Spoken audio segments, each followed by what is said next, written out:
present participle ဖြစ်တဲ့ verb ing တွေကိုနေဒီကရိယာပုတ်ကအခုနကတော့ adjective အနေနဲ့သုံးတယ်ဒီခါကျတော့ noun ဘုတ်ရဲ့အလုပ်ကိုလုပ်နိုင်သေးတယ်ဆိုတာ noun ရဲ့အလုပ်ကိုလည်းသူလုပ်နိုင်သေးတယ်သူက noun အနေနဲ့သုံးလို့လည်းရတယ်အဲ့လိုသုံးတဲ့အခါ၎င်းပုတ်ကို gerund သို့မဟုတ် verbal noun လို့ခေါ်တယ် gerund သို့မဟုတ် verbal noun အဲ့ဒီ present participle ဖြစ်တဲ့ verb ing တွေကို noun အဖြစ်သုံးတဲ့အခါ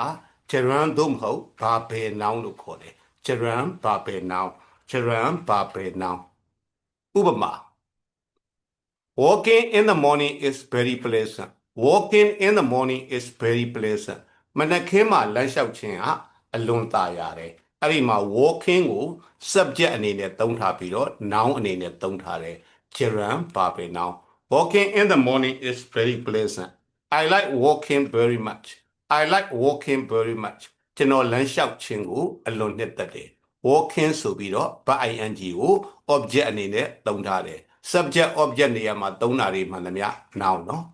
walking gives me good health walking gives me good health လမ်းလျှောက်ခြင်းကကျွန်တော်ကိုကျန်းမာရေးကောင်းခြင်းကိုပေးတယ် walking gives me good health I went away after making the gown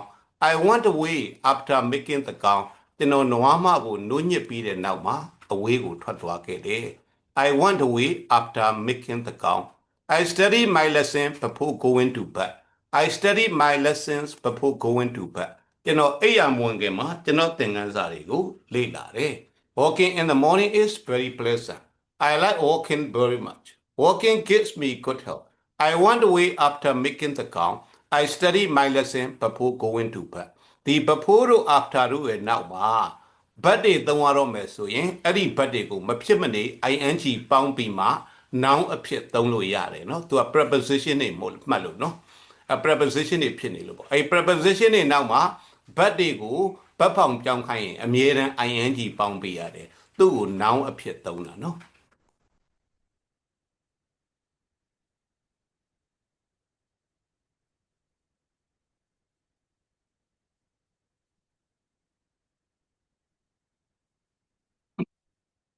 gerund သို့မဟုတ်ဘာပဲ noun ကရိယာနာမ်တွေဟာတဲ့ noun အစစ်မဟုတ်ဘူးသူကကရိယာမှာလာတဲ့ noun အတုတွေဖြစ်တယ်เนาะ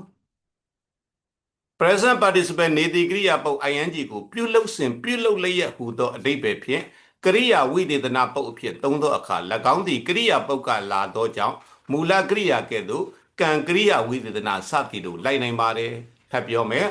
ပထမဆုံးက present participle ဖြစ်တဲ့ verb ing တွေကို amisa was ဝင်နဲ့ပေါင်းပြီးတော့ verb အနေနဲ့သုံးတယ်တခါဒုတိယပြောခဲ့တာက present participle ဖြစ်တဲ့ verb ing ကို amisa was ဝင်မပါဘဲနဲ့ adjective အနေနဲ့သုံးတယ်နောက်ထပ် noun အနေနဲ့သုံးတယ်အခုဒီမှာကျတော့မာနာအဘတ်ကရိယာဝိသေသနာအနေနဲ့သုံးမယ်အဲ့လိုသုံးတဲ့အခါသူ့နောက်မှာတော့ထုံးစံတိုင်းပဲ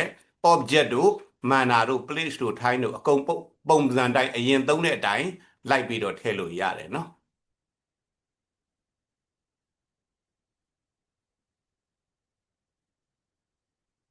ဥပမာ I saw him sittingသူထိုင်နေတာကိုကျွန်တော်မြင်တယ် I saw him sitting under a tree I saw him sitting under a tree သူတစ်ပင်ပင်အောက်မှာထိုင်နေတာကိုကျွန်တော်မြင်ခဲ့တယ် I saw him sitting under a tree I saw him sitting under a tree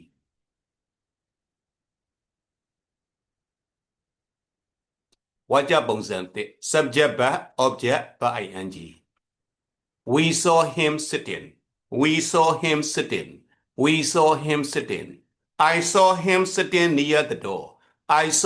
sitting near the door We saw him sitting yesterday I saw him sitting near the door I saw him sitting near the door We saw him sitting near the door We saw him sitting yesterday I saw him sitting near the door